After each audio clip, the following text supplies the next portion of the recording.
Well, hello and Merry Christmas. This is Mike from Music City, and today we're going to have a special edition of Rankin Records where we're going to talk about some Christmas music.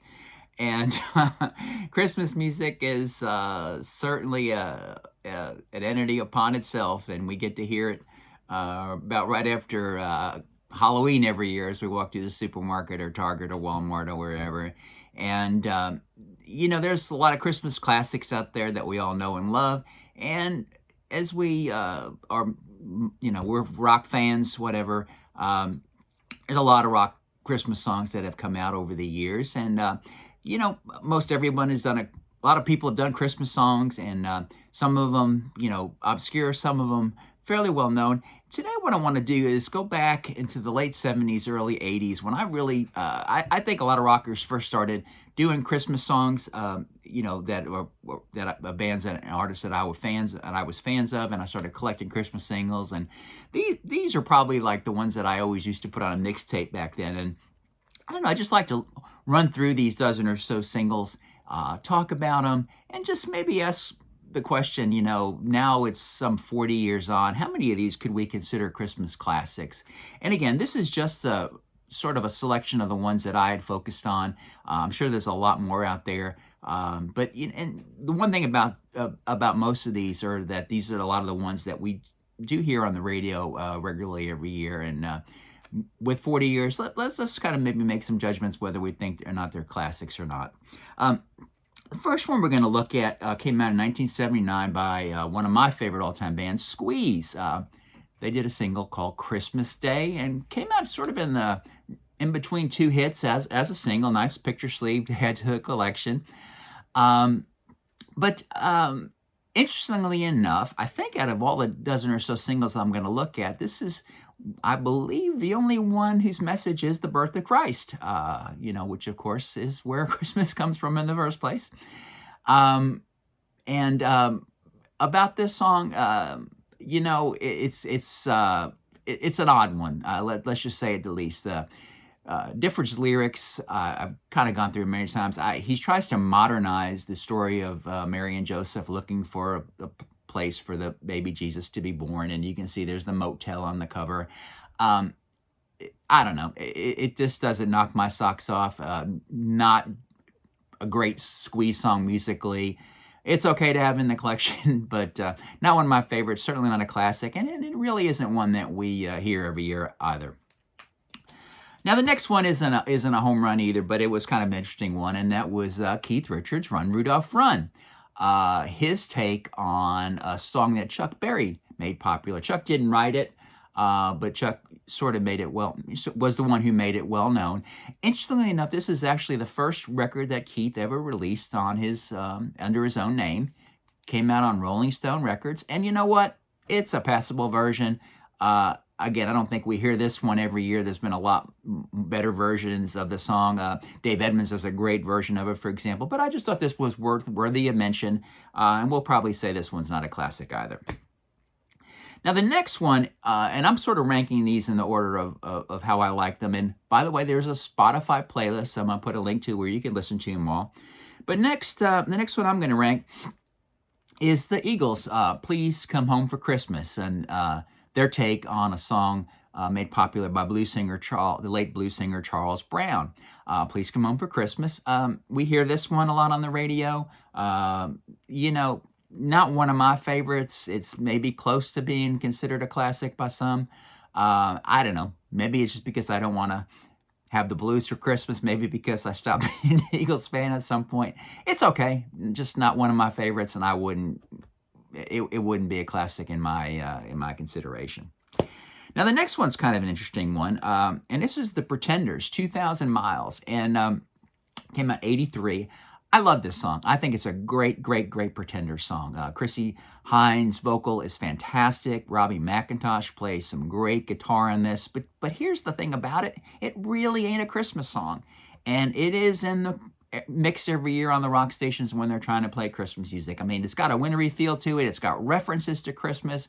People like to think that the 2,000 miles refers to the distance between two lovers apart at Christmas time, and it really ain't. That's what it's about. And The research I recently did, I was kind of surprised to hear that Chrissy wrote this in tribute to the late James Honeyman Scott, the Pretender, who had passed away around this time. So surprisingly enough, a great song, not a Christmas classic, probably for the main reason it's not really a Christmas song.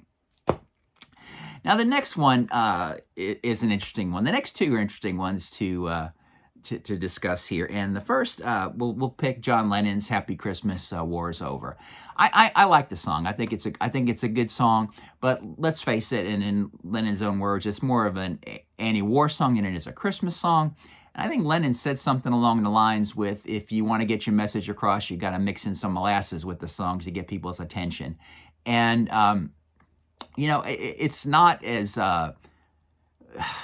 subversive of a song as Imagine. I mean, this is not Imagine There's No Christmas or anything like that. It's not negative about Christmas at all, but really focusing on, his call for peace, and nothing wrong with that. It's a good song. Maybe not a Christmas classic, in my opinion, just because of the message being a little different, but I don't mind hearing this one at all. And right alongside that, let's put this song from his partner, former partner Paul McCartney. Now, this gets controversial because I know a lot of the Beatles and McCartney's fans think this is Paul being at his poppy worst. And yeah, it's sweet and sugary and poppy. Wonderful Christmas Time. It's not that bad a song. I don't mind it. Hearing it, is it a Christmas classic? Not in my book, but it's one we hear every year. It's enjoyable, but yeah, it maybe borders a little bit on over sentimentality, I guess. I don't know. Now the next one is an interesting one. So if you want to have a Christmas classic, maybe go get together with the guy who has probably the all-time Christmas classic ever, Mr. White Christmas himself, Bing Crosby. And that's what David Bowie did in their version of Little Drummer Boy and Peace on Earth. We hear this one quite often. I enjoy hearing it. It is a video. I think it may have been, I can't remember what it came out on a TV show or not. And this is nice to hear. Is it a Christmas classic on itself? I don't know. I don't think my Christmas wouldn't be complete if I didn't hear it. But a nice effort, a nice single for the collection. That's Bowie and Bing Crosby. And sadly, neither one are with us anymore.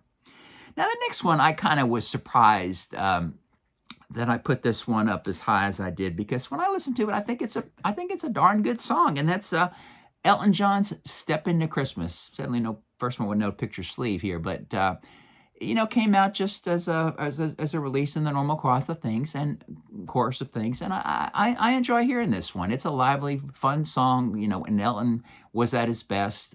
Is it a Christmas classic?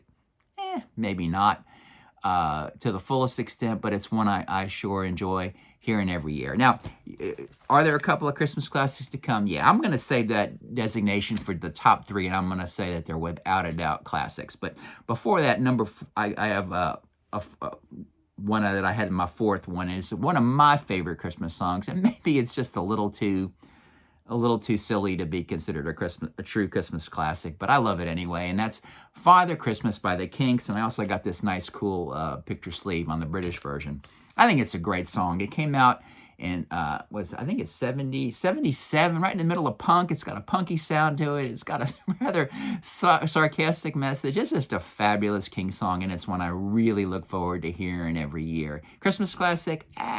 Maybe with the offbeat message, it's really not, but I love it. I love it anyway, and I love hearing it. Now, the next three, to me, have really made the test. They're absolute Christmas classics.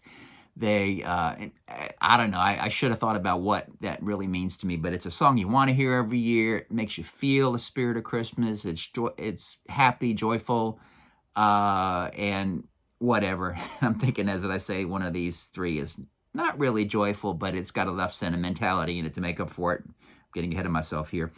But these are my top three all-time Christmas songs. And sadly, I don't have a single on this one. There's a 12-inch you could buy for a ton of money, but we'll just show you the band. And that was the Waitresses and their song "Christmas Wrapping." Gosh, I really love this song. Sung by the late Patty Donahue, who left us at an early age. The Waitresses had had a really short life in the music world. They had a hit single you may remember, I Know a Girl's Like. They did the theme song for a TV show called Square Pegs. But Christmas Wrapping, I'm sure you hear it. It's just a great story about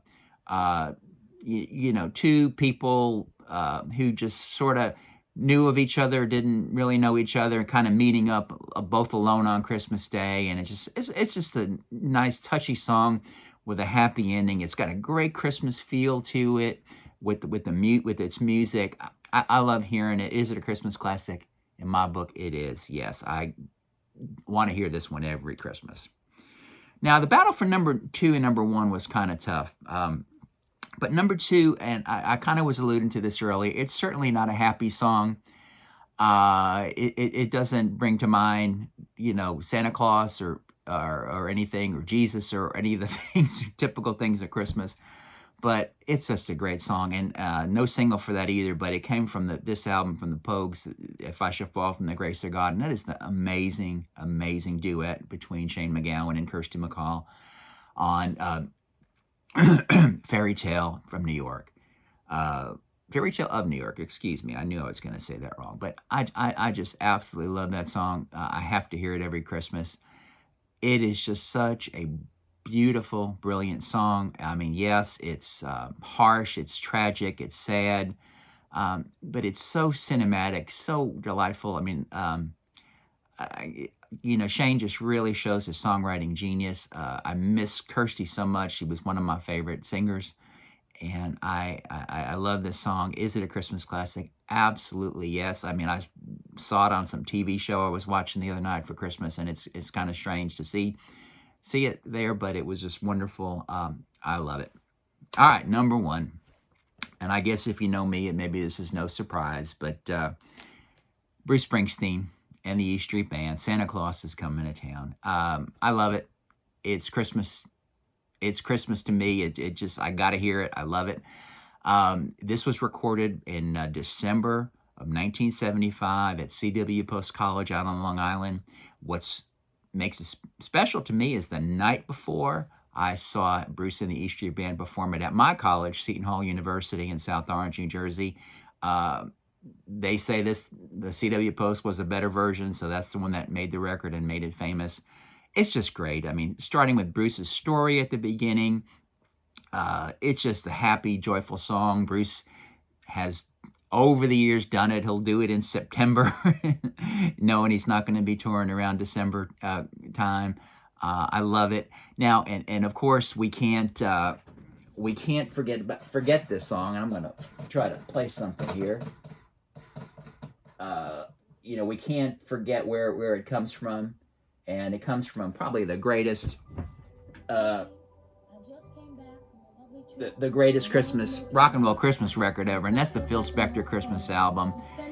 And we know that he pays a lot of homage to the original version that was done, the original rock version that was done by the Crystals. So again, that's my favorite Christmas song. And we can hear Phil coming in the background here. You better write your letter now and mail it right away, because he's getting ready.